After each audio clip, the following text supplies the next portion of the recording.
Caro Ivo Gallo, caro Lele Marcassa, sei pronto? Prontissimo! Inizia un nuovo viaggio! Una nuova avventura! Nei nostri viaggi raccontiamo storie di lavoro e artigianato. Siamo sempre alla costante ricerca del paesaggio. Come le montagne più belle del mondo. Tanta avventura! Inizia la racola. State con noi!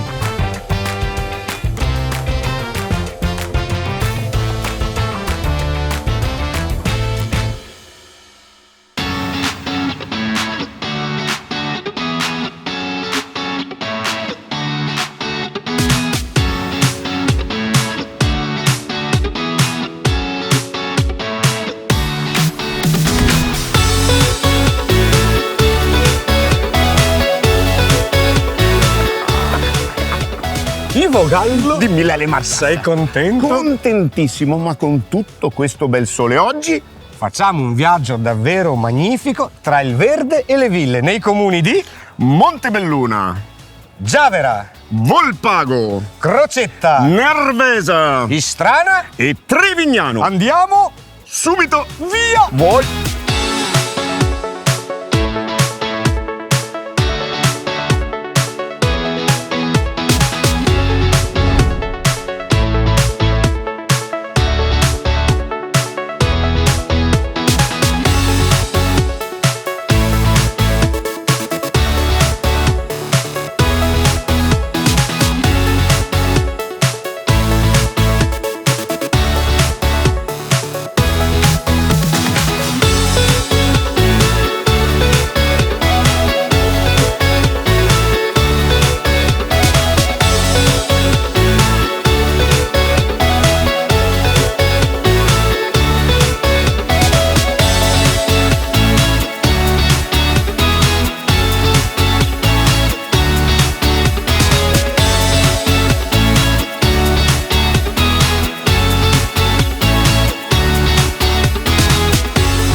Tanta roba. Eh sì, davvero un salone meraviglioso, tenuto in maniera pazzesca, cioè proprio luce e bellezza all'interno di questo luogo. Siamo nel salone principale di Villa Correr Pisani. A parte il nostro viaggio alla scoperta delle ville. Qui siamo nel comune di Montebelluna, località Biadene, alle pendici proprio del Montello. Ed è oggi un luogo importantissimo per la storia, l'arte, ma soprattutto in generale la cultura della regione Veneto, anche perché contiene il memoriale della Grande Guerra Veneta, quindi insomma un luogo che impareremo a scoprire in questo nostro viaggio. Questa villa fu voluta da Angelo Correr nel 1666. Quindi Angelo Correr è stato uno dei più grandi diplomatici nella storia della Repubblica di San Marco e termina qui la sua carriera come procuratore di quest'area. Sappiamo che qui c'era il bosco del Montello, che era una fonte di ricchezza importantissima per i veneziani, ovviamente per rifornire l'arsenale della materia prima per la costruzione delle navi. Però è una villa molto particolare, splendida, che ha avuto vari cambi di proprietà e molte modifiche durante il corso della sua storia. Quindi nasce come dimora, ma soprattutto come luogo di amministrazione e di rappresentanza, e questo salone ne è dimostrazione. Però non dimentichiamo che, come tutte le ville venete, era anche una zona produttiva, quindi agricoltura, allevamento, del parco meraviglioso c'era una peschiera, c'era una ghiacciaia, quindi c'era tutto quello che serviva per viverla in 4 stagioni. Perché ti dico questo? Dimmi. Perché il senso del tempo in questo salone è ben rappresentato. Infatti ci sono le allegorie delle stagioni, ci sono queste grandi finte statue dipinte in affresco che rappresentano appunto l'inverno, l'autunno, l'estate e la primavera, e molte allegorie che richiamano il passare del tempo più si sale con lo sguardo verso il soffitto. È un'opera davvero eccezionale, dipinta da Faustino Moretti di Brescia, che era un grande frescante, e qui un po' recupera anche la tradizione dell'umanesimo veneziano, e Venezia è molto presente. Intanto da tutte queste cartoline che vediamo intorno, sono piene d'acqua, quindi legame con l'acqua di Venezia, ma il legame con l'acqua anche del Montello, perché qui c'era e c'è tuttora il Canal del Bosco. Infatti ne parlerò dopo io. Quindi all'interno di questo spazio Faustino Moretti utilizza la tecnica del quadraturismo. Sembra che le pareti esplodano e quindi lo spazio si moltiplica, e quindi è tutto un effetto ottico che aumenta la volumetria della stanza, ma dà anche il senso della realtà, di ciò che c'è all'esterno di un palazzo. Poi, se vogliamo analizzare proprio gli elementi tipici del barocco, vediamo queste finte colonne dipinte che richiamano, vedi, le stesse che ci sono a San Pietro. Bravo. Quindi seicentesche. Questa bella veduta prospettica di una finestra piombata tipica veneziana che si apre verso l'esterno, e poi i tramonti che richiamano un po' la pittura del Tiepolo. Ma quante ne sai, Carolele? Però ora ti metterò alla prova. Io so che nel 1711 è successo qualcosa di importante qui. Qui c'è stata una grande festa, perché in quell'anno si sposano Isabella Correr insieme a Dalmarò Pisani, figlio di Elvise, forse uno dei più grandi dogi della storia millenaria di Venezia. Dicevamo che comunque la villa così bella perché il primo proprietario, Angelo Correr, era molto ricco, oltre che importante, e c'è il suo finto busto affrescato dove si vede il suo volto, e lo si riconosce proprio dal vestito che ha, che è il tipico vestito del diplomatico veneziano. Quindi abbiamo fatto un tuffo all'interno degli spazi di questa villa che ci ricorda tante storie importanti, e i Pisani, una volta unitisi ai Correr, fecero costruire la chiesa di Biadene, che è stata affrescata dal Tiepolo. Bravissimi. Andiamo?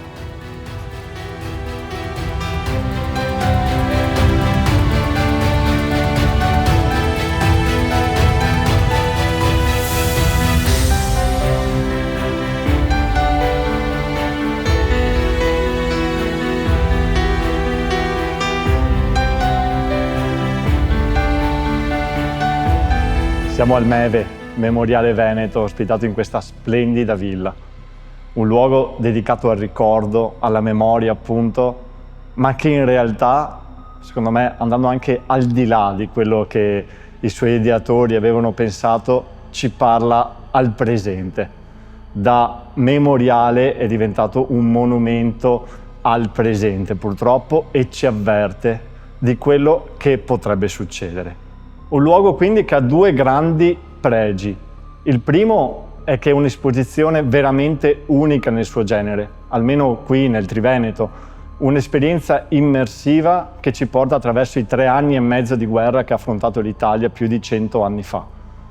Le cose che più sorprendono sono per esempio la mappa proiettata che racconta ora per ora la battaglia del Solstizio, ovvero quella battaglia che riguardò anche il Montello nel giugno del 1918, quando l'impero austro-ungarico per l'ultima volta provò a vincere la guerra.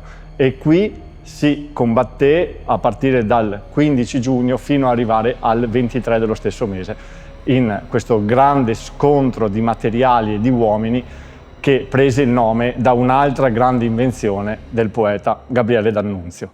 La stanza immersiva in cui si può avere un'idea vaga, ma si può avere un'idea di quello che è subire un bombardamento d'artiglieria.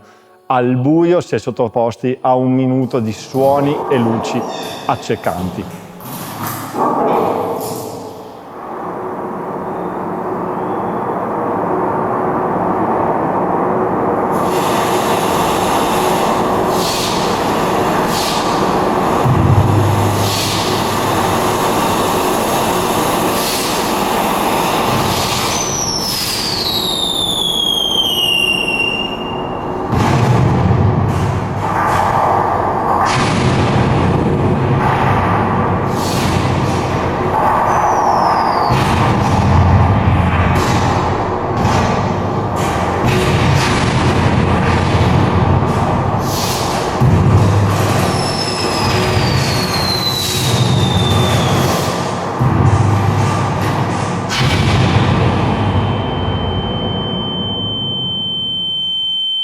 E poi l'altro aspetto. In questa esposizione si vive la guerra come un evento umano inserito in un percorso culturale che inizia ben prima e finisce ben dopo. Ci ricordiamo dei greci che dicevano che la guerra era padre di tutte le cose. Per esempio la chirurgia estetica, che nasce in posti come questo, che prima della rotta di Caporetto era un ospedale militare dedicato ai feriti che provenivano dal fronte orientale. Oppure l'enorme sviluppo tecnologico nelle comunicazioni, nell'aeronautica e purtroppo anche in mezzi di morte come i gas nervini. Ma soprattutto quello che ci colpisce è quello che prepara nelle menti e i cuori delle persone l'avvento della guerra, che, come si è già detto, è la prima nemica della verità. E adesso noi ci lasciamo pensando alla frase di un tedesco vissuto qualche secolo fa, che è riportata qui all'ingresso del memoriale, che disse che la guerra è un male perché genera più malvagi di quanti se ne porti via.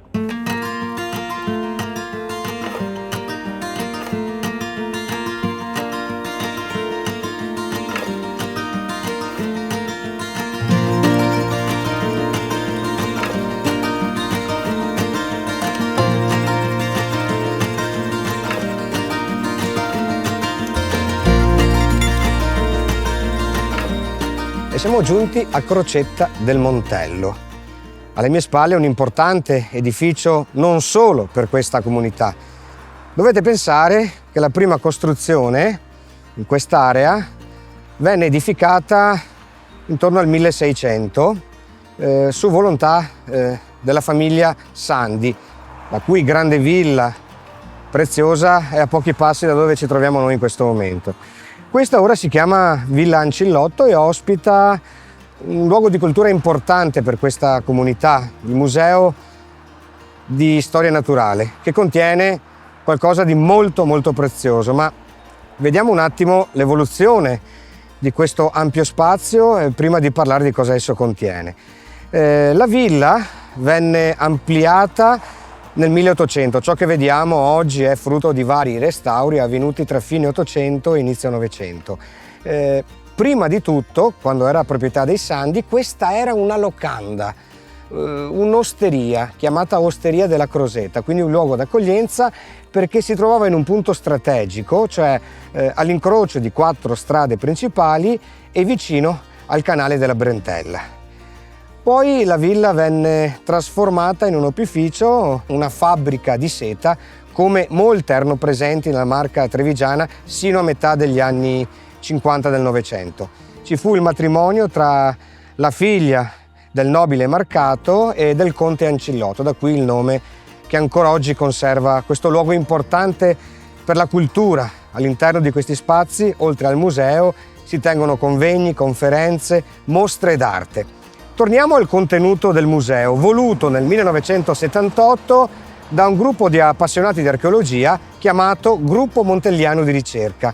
Pensate che all'interno si trova l'Ursus speleus, lo scheletro completo di un orso delle caverne trovato in località Vidor. E poi su tutti gli oggetti che troviamo all'interno, più o meno dell'età del bronzo, tra cui anche la famosa collezione di Augusto Krull, si trova ciò che rimane di un esemplare di mammut, databile dal 7000 al 20.000 a.C., quindi in epoca glaciale. Pensate, è l'esemplare più grande ritrovato in Europa. Villa Ancillotto oggi è un luogo preziosissimo per la diffusione della nostra storia, della storia dei Veneti e degli abitanti di questa provincia meravigliosa che si trova a ridosso del Montello e guarda la meraviglia del fiume Piave. So che Ivo si trova presso il canale Brentella che unisce storia e ingegneria della Serenissima Repubblica di Venezia.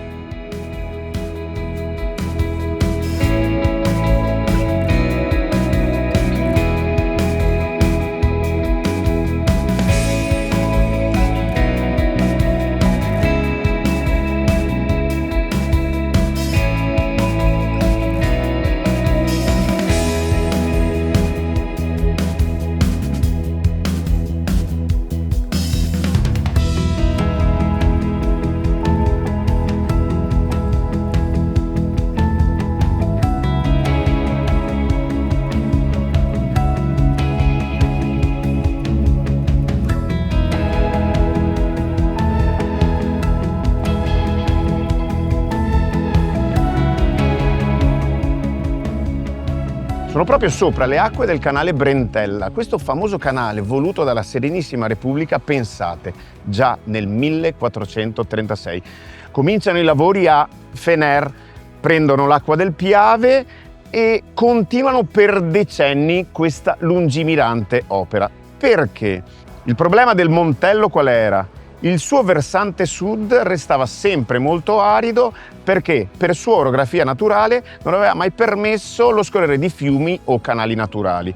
Quindi la Brentella doveva portare acqua agli uomini e agli animali, portare acqua per irrigare i campi e per alimentare le segherie e i mulini.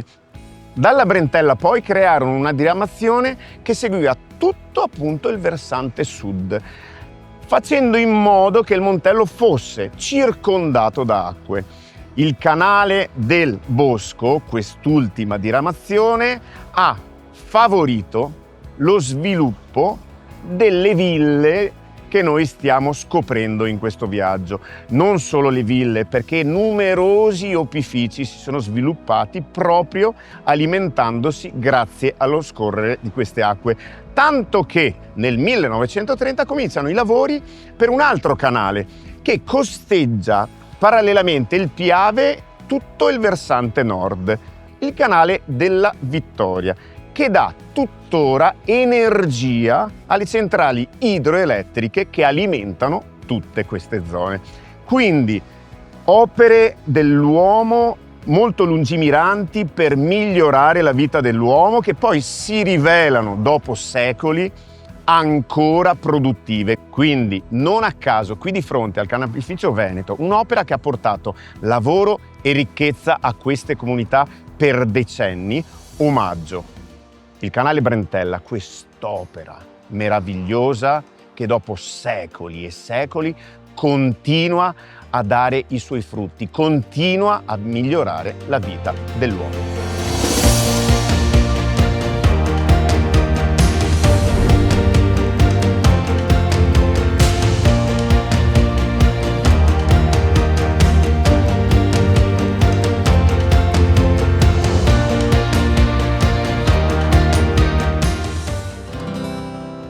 Hai provato una mattina a bere nitroglicerina e scoppiare di salute dopo un po'. Prova! Hai provato a trovare posto In un treno a Ferragosto e trovare Conatuzzo dentro un bar.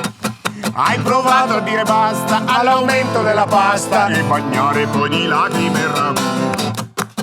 Prova a dare un calcio alla moviola. Crolla di colpo il mondo dello sport. Prova a stare in piedi per un mese dentro una tendina canadese e la vita corre sempre uguale. La portinaia sulle scale, il racoloso invece no. Racola! E la vita corre sempre uguale. La portinaia sulle scale, il racoloso invece no.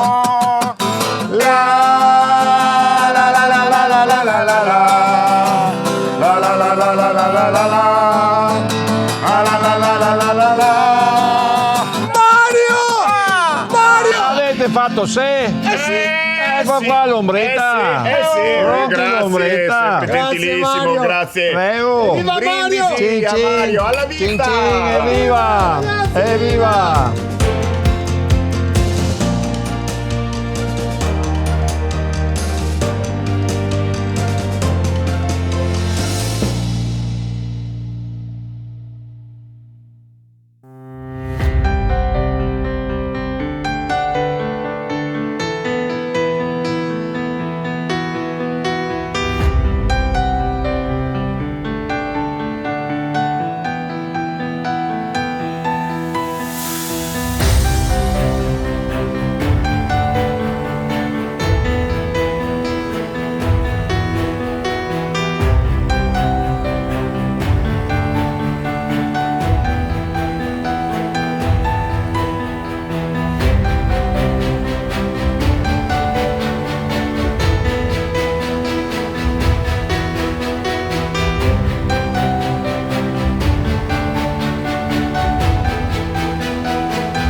E-Bikes Montello, grazie Mariano che ci ha fornito queste belle biciclette che ci permettono di non sudare così tanto sotto questo A che cocente. punto siamo del nostro percorso? Inizio blocco 2. Che significa? Cioè l'inizio della seconda parte su 3 parti. Quindi avete visto, e spero di sì, il primo blocco, che è la prima parte. Siamo Con l'inizio della seconda, poi c'è Quindi anche la terza. ci avviciniamo a metà puntata. Sì, ma soprattutto qui, Qui, Cabressa. Cabressa. Dove siamo? Cos'è Cabressa? allora, Dimmi. intanto ci siamo già stati, Ok. però quando noi siamo stati qua qualche anno fa, qui c'era un grandissimo cantiere. Mhm. Te lo ricordi? Sì. Bene. Allora, la cosa importante è che c'è stato un grande lavoro di recupero che ha permesso a questo dominicale o casa di campagna del tempo, perché si parla del 1500, di ritrovare se stesso in qualche modo e diventare luogo aperto alla comunità. Adesso è una biblioteca, un centro di cultura, di esposizioni artistiche che coinvolge tutte le comunità intorno, non solo quelle del comune. E quindi da un rudere, da una vecchia casa antica abbandonata, ora abbiamo un presidio importante per la formazione e per la consapevolezza della propria storia. Belle parole. E aggiungerei, ti ricordi Lele, il Morer? Eccolo lì. Eccolo là. Eccolo lì. Di quella volta E cosa io avevi detto? abbracciai quel Sì. gelso che stava un po' male, era puntellato. Guarda che bene che sta. È bello verde, ha una bella chioma, Sì, è un antico. po' come il palazzo che avevano lasciato cantiere e È rinato. È rinato. Quindi dobbiamo ricordare che questo edificio è stato voluto da una famiglia bresciana, da cui il nome Cabressa, si riferisce a Brescia. Ok?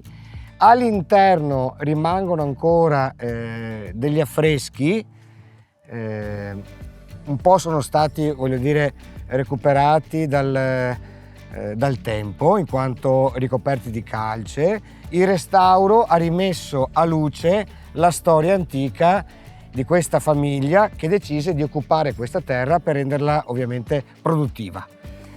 Io sono davvero contento e ringrazio il sindaco di Volpago, ringrazio la comunità che ci ha accolto e li ringrazio apertamente per il fatto che ci hanno concesso di recuperare qualcosa che ricostruisce la storia di tutti. E questo credo che sia un monito per ogni comunità di recuperare le proprie radici. Entriamo? Sì, Andiamo? vai.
Gallo! Milene Marcassa, guarda. Non so dove sono, Guarda dove ti ho portato. ma dove siamo per Bacco? Cabressa, siamo partiti e abbiamo imboccato qui a Santa Maria della Vittoria il famoso sentiero Enrico Romanatti. Ok. Questo sentiero si sviluppa in 7 chilometri.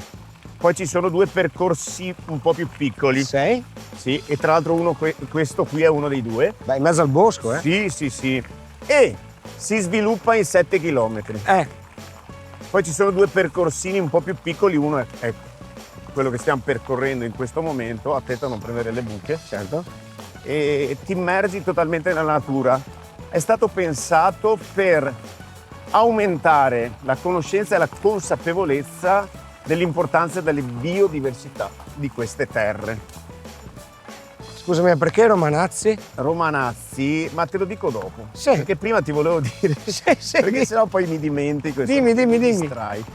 E passa tra la 12ª e la 13ª presa.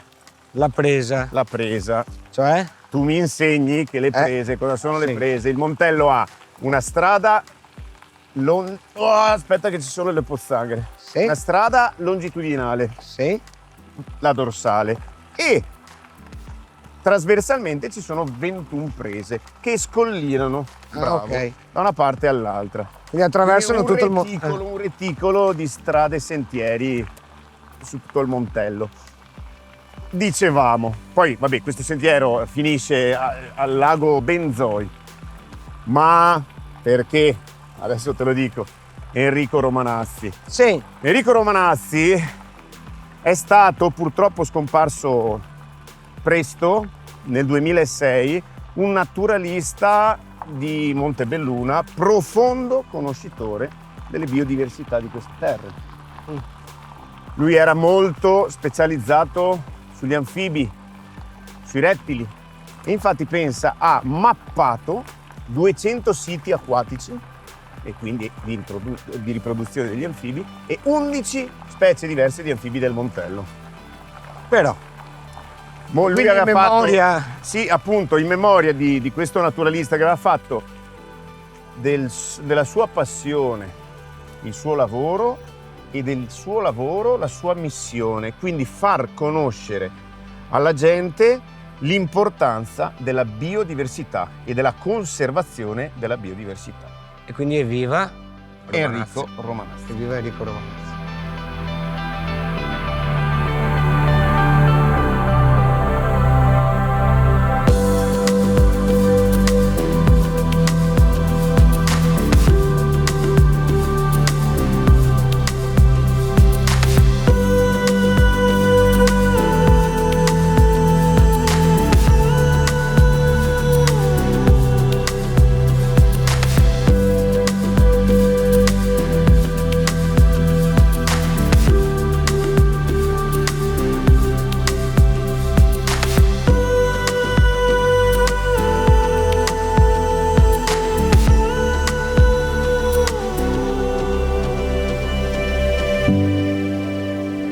Siamo giunti a Giavera del Montello e sto passeggiando in questo grande giardino che fa parte della proprietà di Villa Meneghetti detta Wassermann, che è stata costruita nel 1700 su una precedente costruzione di proprietà della Certosa del Montello del 1200. Gli stessi certosini nel 1710 fanno costruire una chiesa molto bella, che poi nel 1735 viene acquistata dalla stessa famiglia Meneghetti. Nel 1880 tutto il complesso e il parco viene comprato dalla famiglia Wassermann, che ancora oggi ne detiene la proprietà. Le linee architettoniche di questa villa sono molto semplici.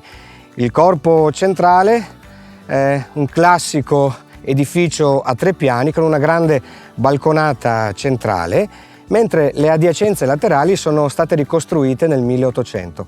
All'interno della chiesa stessa una preziosa statua della Madonna e 2 crocifissi del 1700. Oggi è un luogo dato alla cultura, agli eventi, alla socialità.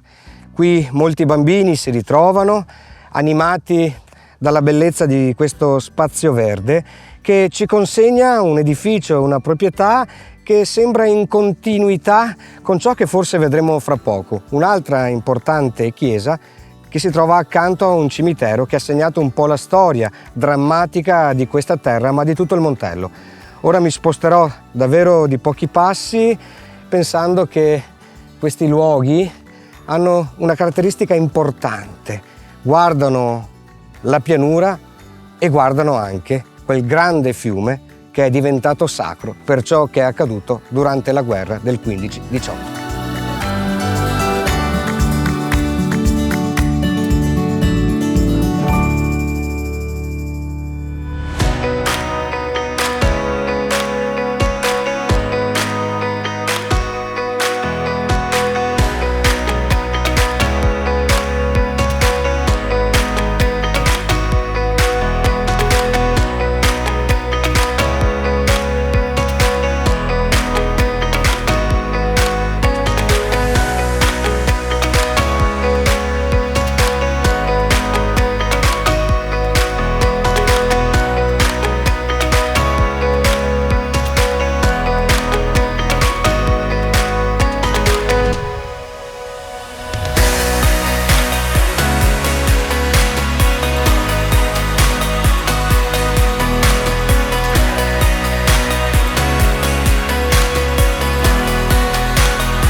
Siamo all'interno della chiesa dedicata ai santi Giacomo e Cristoforo, sulle pendici del Montello, a pochi passi dal Camposanto che raccoglie le spoglie dei soldati britannici caduti durante la Prima Guerra Mondiale. All'interno di questa chiesa ci sono delle opere davvero importanti per la storia dell'arte, come i bassorilievi sull'altar maggiore di Franco Fabiane, ma le due opere che spiccano su tutte sono le grandi statue dedicate ai santi appunto Cristoforo e Giacomo, opera del torrettino, ovvero Giuseppe Bernardi, che prese questo nomignolo in quanto figlio di Sebastiano Torretto, entrambi artisti molto attivi a Venezia. Pensate che Giuseppe Bernardi è stato il maestro di Antonio Canova per 7 anni. Antonio Canova considerato forse il più grande scultore della storia dell'arte universale. Altre opere del Torrettino le troviamo per esempio in Prato della Valle a Padova, tutte le statue che decorano questa grande piazza cittadina. Poi il Duomo di Castelfranco Veneto, uno degli altari, è opera proprio del Torrettino, come le statue decorative nel parco della stupenda Villa Manin a Passariano di Udine. Ora guadagno l'uscita di questo tempio su questo pendio da cui si domina davvero gran parte della pianura veneta.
Ho guadagnato l'interno di questo magnifico palazzo, Villa Volpato Panigai, oggi sede del municipio di Nervesa della Battaglia.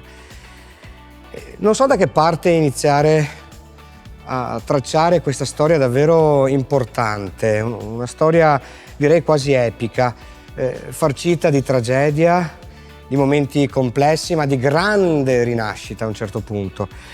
Immaginate che tutta quest'area era sotto il controllo di questa casata importante, forse di derivazione longobarda, che erano i Collalto, e siamo intorno all'anno 1000, quindi durante il periodo del Sacro Romano Impero. I Collalto in realtà dimoravano in Sinistra Piave, dove ci sono i due castelli nel comune di Susegana, ma controllavano tutta la vallata del Piave e quindi anche il Montello.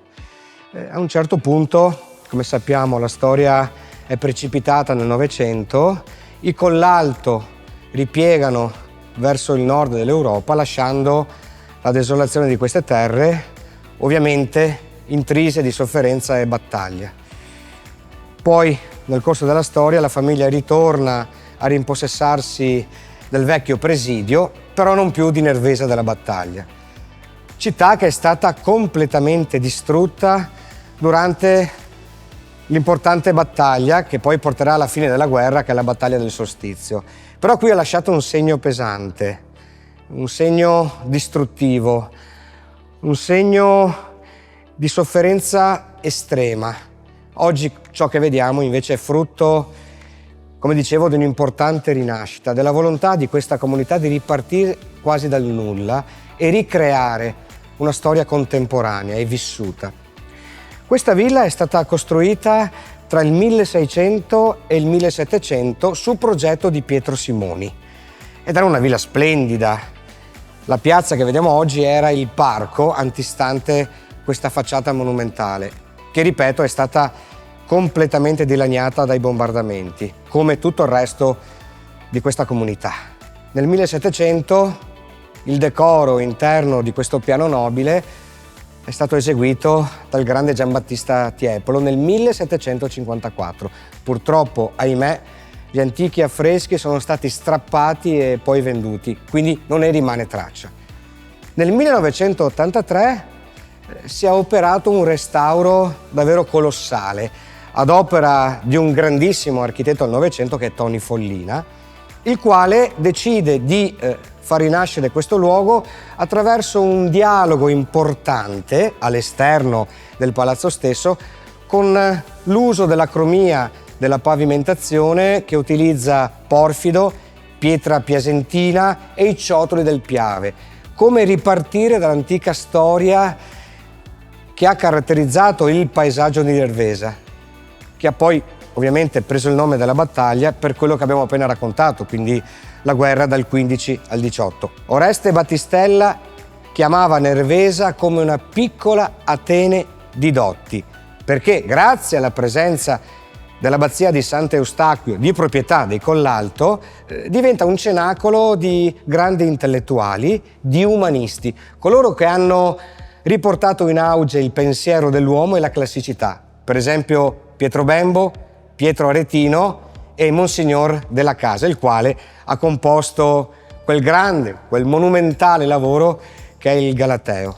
Quindi un ritrovo di grandi figure dell'umanesimo italiano che hanno aperto, anzi spalancato le porte al Rinascimento e quindi al più grande periodo legato all'intelligenza, allo spirito, ma soprattutto all'arte dell'intero paese italico. Torniamo ad oggi, entrando all'interno di questo palazzo, sul portico centrale dell'ingresso, sono presenti sul soffitto 3 tondi importanti di Paolo Scarpa che raccontano il passato, il presente e il futuro della comunità di Nervesa. Quindi il passato legato a quella grande abbazia, il presente invece alla rinascita, a ciò che è stato costruito dopo la grande distruzione, e il futuro legato all'economia e alla socialità di queste comunità.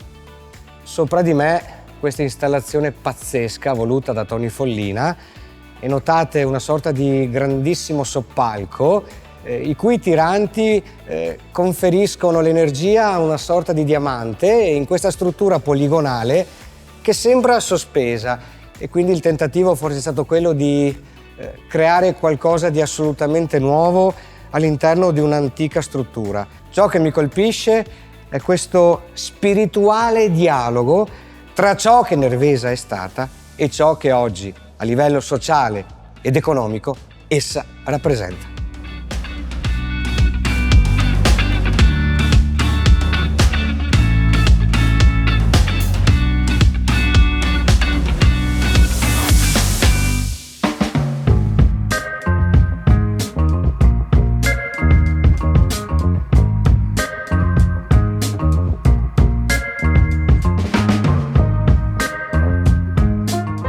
Allora Claudio, Dimmi. Crocetta, Villa Ancilotto fatta. Sì, Ok? sì. Villa Pisani Correr fatta. Sì, Memoriale, sì, eccetera. sì. La Brentella fatta.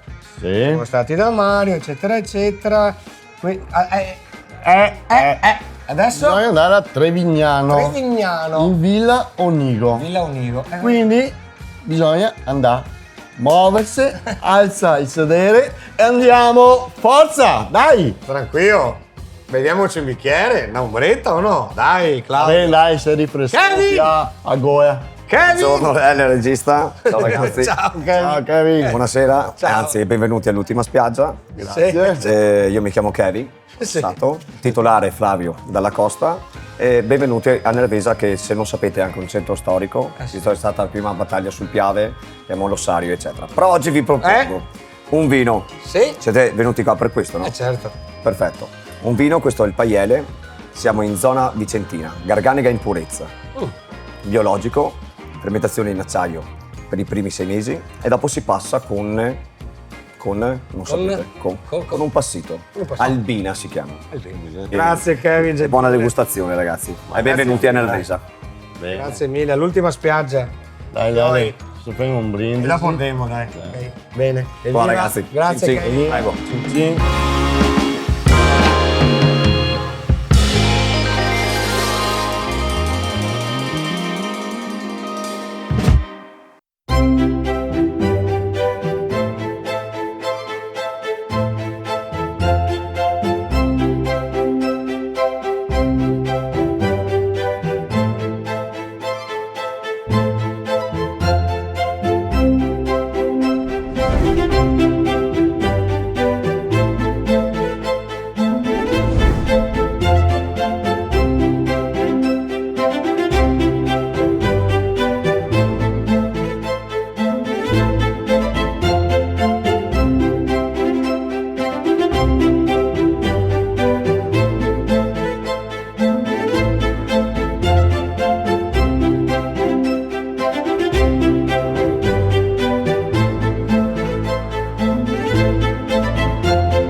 Mi trovo nel comune di Trevignano, un comune diffuso, il cui toponimo è probabilmente prediale. Deriva da Trebinius, quindi il nome di una casata, di un personaggio di epoca classica.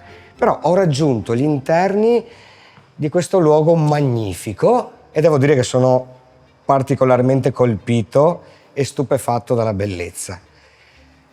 I primi cenni storici che ci parlano di Ca' Onigo risalgono al 1635, anche se la famiglia nobiliare abitava qui già dal 1518. Francesco Onigo, detto il Vecchio, operò un importante e molto lungo lavoro di restauro di questo abitato che si chiuse solo nel 1687. Peraltro, lui era membro dell'Ordine dei Cavalieri di Malta e c'è un segno che ce lo mostra all'interno di questa villa. Sopra un camino c'è uno stemma con un grifone su campo blu e sotto la croce che caratterizza chi apparteneva effettivamente all'Ordine dei Cavalieri di Malta.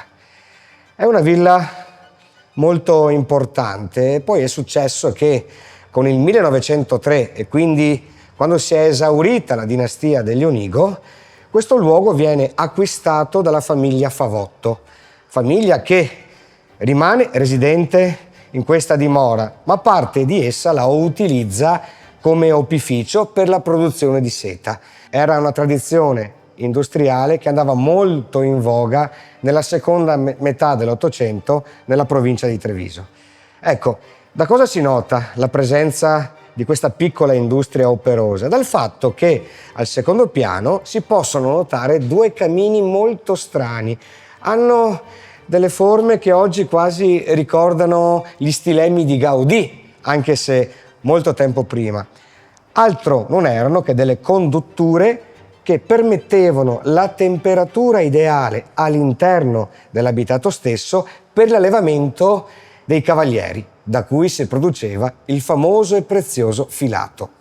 Oggi qui a Trevignano c'è un luogo di cultura importante. Questa villa è diventata un centro di sviluppo della socialità, dell'incontro, per la grande biblioteca, per la sala del Consiglio Comunale e soprattutto per molti spazi adibiti ad esposizioni artistiche. Arte importante all'interno di questo salone nobile. Si dice dipinto da Giovanni Colombini. In realtà ci sono molte teorie. Qualcuno parla addirittura di Paolo Cagliari, detto il Veronese. La teoria più accertata dice che i dipinti di questo meraviglioso salone nobile sono stati realizzati da Giovanni Colombini. Altri parlano della scuola di Paolo Cagliari, detto il Veronese. Ad ogni modo, ciò che trionfa all'interno di questo luogo è l'elemento esotico, che dava l'idea sì del rapporto legato all'umanesimo e quella tradizione che richiama le metamorfosi di Ovidio, ma soprattutto dava l'idea di una famiglia molto ricca, possidente. Quindi la nobildonna sul ballatoio che gioca con una scimmia, il ragazzo e il vecchio contadino che guardano la campagna, le finte finestre che aprono al cielo con delle gabbie e contenevano uccelli provenienti da ambienti forse del Nord Africa, e poi un continuo gioco di terrazzi e ambienti paesaggistici dove chiacchierano nobili signore ben pettinate e ben agghindate con questi tappeti persiani che ovviamente richiamano all'Oriente. Ecco, come tutte le grandi dimore storiche del Veneto, che respiravano questa anima classica, comunque sono state utilizzate in molti modi. Hanno cambiato spesso la proprietà. Ecco, questa è stata una villa abitata da una famiglia molto ricca. È stata però anche un opificio per produzione di seta. È stato addirittura un ospedale militare durante la Prima Guerra Mondiale e lo vediamo camminando su quelle scale lignee costruite e volute proprio dagli americani. È stata una stalla. È stato addirittura per decenni un convento. Ciò che è importante ricordare che queste dimore storiche raccolgono in sé l'utilizzo che l'uomo ha sempre saputo farne, talvolta incurante della bellezza e dell'arte, ma ha reso davvero un edificio che noi consideriamo storico e importante, utile alla vita quotidiana di una comunità.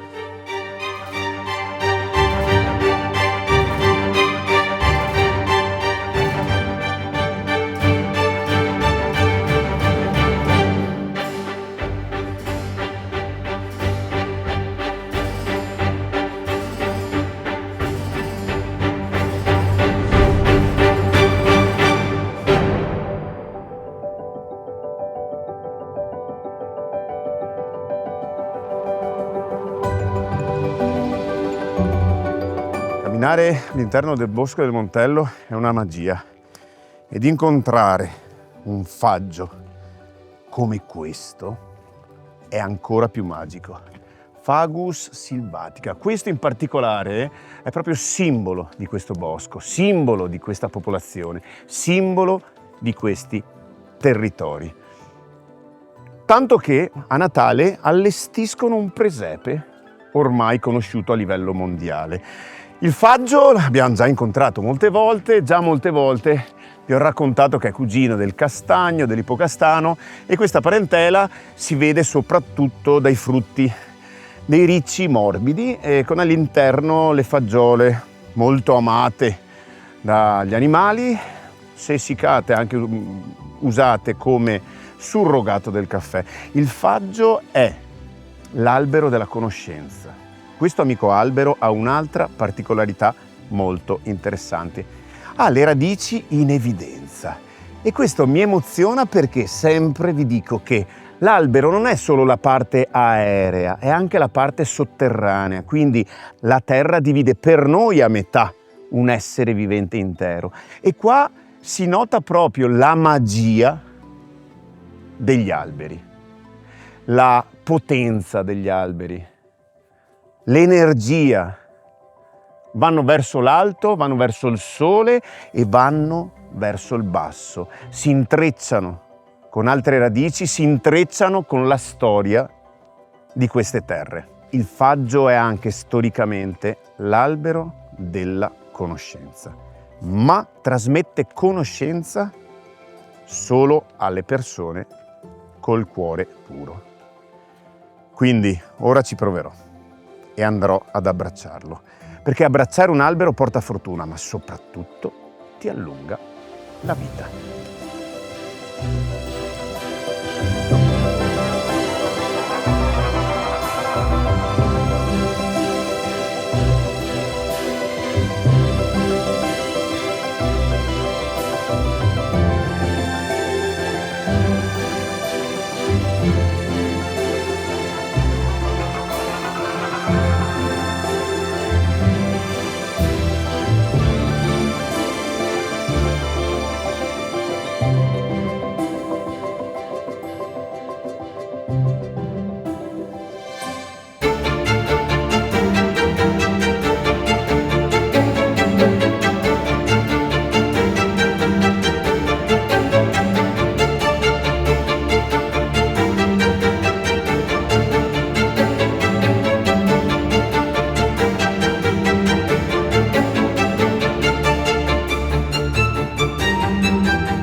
Il nostro viaggio sta per terminare, innanzi a questa bellezza.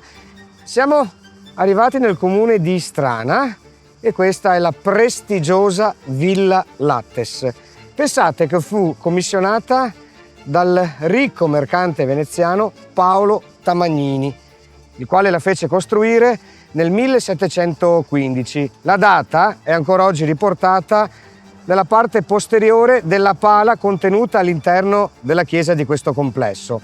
La dimora è stata costruita su progetto del grande architetto Giorgio Massari, che pensate nel 1735 va in sposo alla vedova dello stesso Paolo Tamagnini, Pisana Bianconi, e quindi diventa fondamentalmente il proprietario di questa dimora. Ci furono poi dei cambi di proprietà finché nel 1842 tutto il complesso viene acquistato dal ricco trevigiano Abramo Lattes.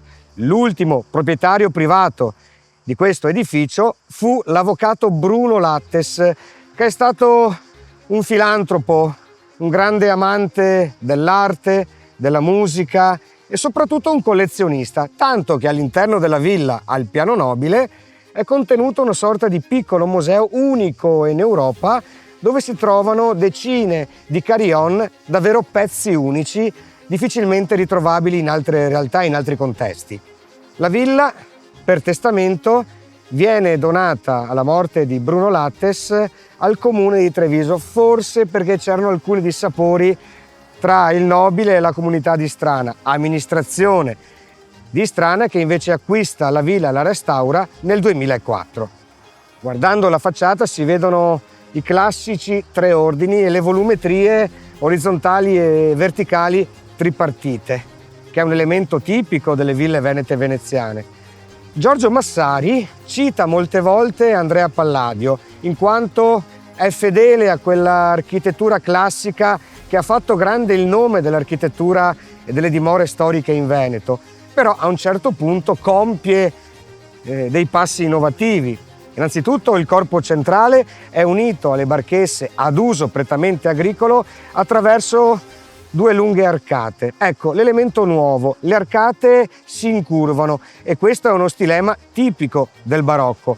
Poi un'altra importante invece citazione palladiana è la serliana, cioè questa grande finestra ad arco tra due aperture architravate che si ripete sui 3 livelli, dialogando perfettamente con il timpano della villa. Davvero magnifico è anche il parco, c'è il parco settentrionale dove mi trovo in questo momento, dove c'è un dialogo armonioso tra il verde e gli specchi d'acqua, mentre il parco meridionale è un gigantesco brolo, cioè un luogo dedicato alla coltivazione del vitigno, ma anche della verdura e degli ortaggi. Quindi, come tutte le ville venete, questa aveva una funzione sì residenziale, ma soprattutto produttiva, cioè tutto quello che serviva alla famiglia che abitava questa dimora era prodotto in loco.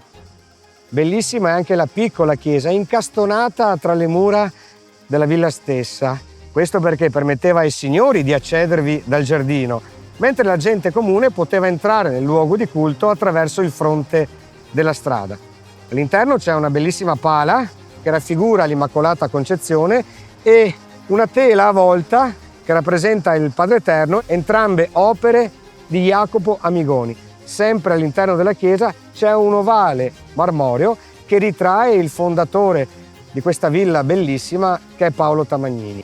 Tra le tante statue che troviamo in questo grande parco della villa, ce ne sono 2 dell'epoca di fondazione, che sono attribuite a Orazio Marinali ed erte in 2 plinti poligonali che spiccano su quel grande brolo che ora è un luogo di pacificazione, una sorta di locus amenus, così come lo volle Bruno Lattes negli anni 30, per recuperare il proprio spirito in questa mite campagna trevigiana.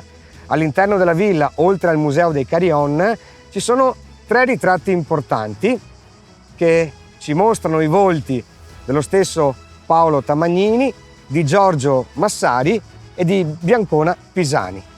All'interno ancora di questo edificio mi piace molto la cucina di un tempo ancora conservata, dove è presente uno straordinario caminetto in marmo di Carrara. Ora noi chiudiamo questa avventura che è stata colorata da storia, arte, quindi le ville intorno al Montello, ma soprattutto da un paesaggio unico al mondo. E lo facciamo insieme a tanti amici innanzi a una stupenda tavolata, dove amicizia, cuore, arte e la racola si uniscono tutti insieme.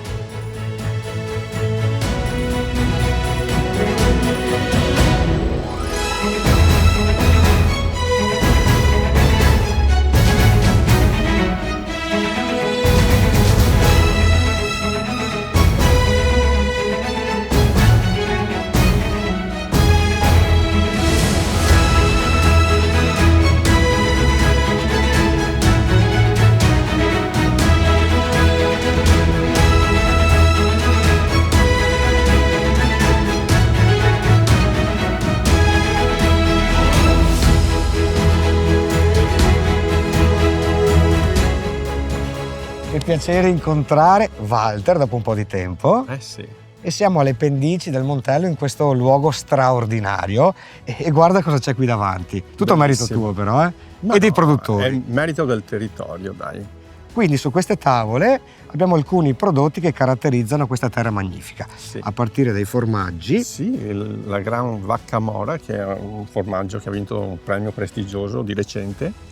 E poi ci sono le cacciottine speziate con Erba cipollina, l'origano, il peperoncino, la pizzaiola e la curcuma. La curcuma, che peraltro l'azienda è di Istrana, che è stata valutata come una delle città più importanti del formaggio, è diventata la città del formaggio 2023.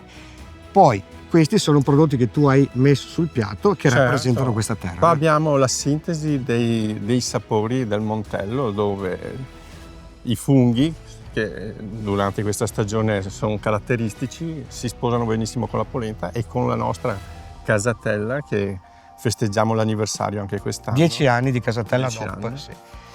E scottata in padella, è strepitosa, è un formaggio alla ribalta della cucina italiana ormai. Tu fai parte di un'associazione di ristoratori, Sì. ok? che è Montello a Montello tavola. a tavola. Siamo 11 ristoranti dislocati in tutto il territorio del Montello. Ci aiutiamo tra di noi, ci confrontiamo e facciamo anche molti eventi, dei bei eventi. Selezioniamo dei prodotti, soprattutto i vini del territorio. Quindi questi eventi servono a promuovere le produzioni locali, Sì. ok? Ma soprattutto anche tra di voi a fare squadra e rete. Facciamo molto, siamo amici prima di tutto. Questa piccola competizione serve anche a sviluppare la cucina veneta, credo, no? Quindi Certo, perché poi frequentandoci ci impariamo tra di noi, insomma. c'è uno scambio di idee continuo. Certamente. E poi abbiamo questi vini che ci hanno portato qui. I vini un'altra della associazione- strada del Montello e Asolo, o Asolo e Montello, che sono dei vini meravigliosi che vi consiglio vivamente di tenerli nelle vostre tavole. Noi abbiamo fatto un lungo viaggio in questi giorni, affrontando tutta l'area pianeggiante e del Montello attraverso queste dimore storiche che raccontano un pezzo di storia antica ma che convive con la modernità, tutte visitabili, e ci sono innumerevoli ristoranti, come diceva Valtteri, in cui facendo un giro importante in bicicletta, a piedi, in macchina, con qualunque mezzo, ci si può imbattere in questo mondo meraviglioso ammantato da questo cielo che copre quella meraviglia che si chiama Montello. Io, Walter, ti ringrazio, se sei d'accordo. Grazie a te, Lele. Adesso assaggiamo un po' tutto con un po' di amici. Certo. Abbiamo radunato tutti e 7 gli amministratori. È un record. Evviva! Grazie, di cuore.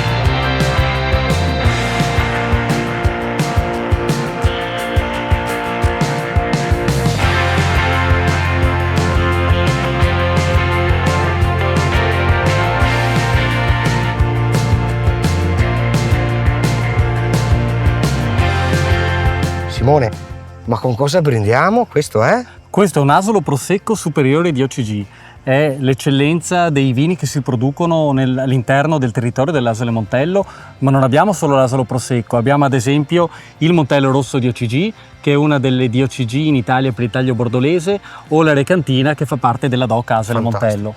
Però c'è anche il miele, vedo? Però c'è anche il miele del Montello, il miele di castagno, di acacia, il millefiori, per non dimenticare l'olio Evo, l'olio d'oliva, che anche qui abbiamo una denominazione, fa parte delle 3 DOP dell'olio per il Veneto. Simone, adesso con questi vini noi brindiamo insieme ai sindaci e agli amministratori di queste terre fantastiche con questo vino magnifico. Evviva! Evviva!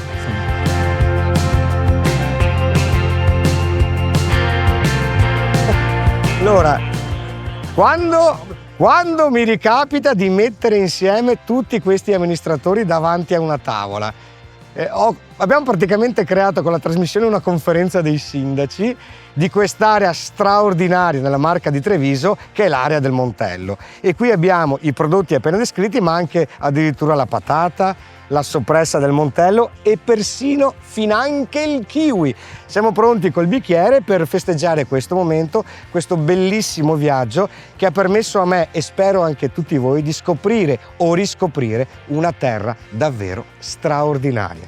E quindi io sono insieme al sindaco di Istrana, Maria Grazia, a Sabina, assessore a Trevignano, Marianella, sindaco di Crocetta del Montello, ad Alberto, il sindaco di Montebelluna, Paolo, il sindaco di Volpago del Montello, Andrea, il sindaco di Giavera del Montello e Mara, la sindaca di Nervesa. Allora, con tutti i rappresentanti dell'area del Montello facciamo questo bel brindisi.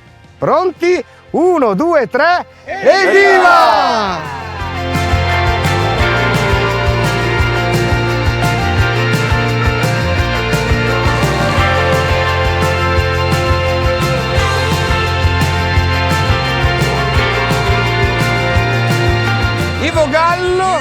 Lele Marcassa. Finisce anche Come questa. ogni volta purtroppo. Finiscono sempre. Mm. Se sei d'accordo, Sono d'accordo. visto che abbiamo attraversato il Montello, citerei il Monsignor della Casa, che nel 1500, ospite dell'abbazia di Sant'Eustachio di Nervesa, scrisse il Galateo, in quanto era dedicato al vescovo Galeazzo Florimonte, da qua il nome Galateo.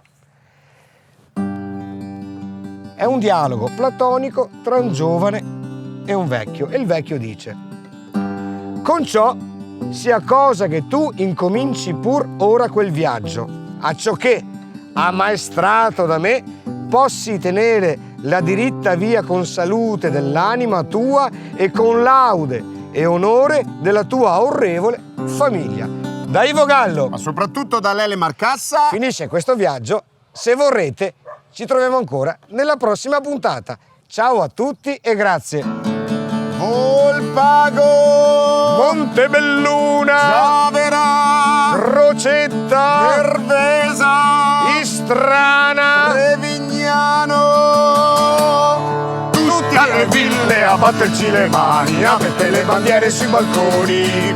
Sono arrivati i re dei ciarlatani, i veri inuiti sopra il carrozzone.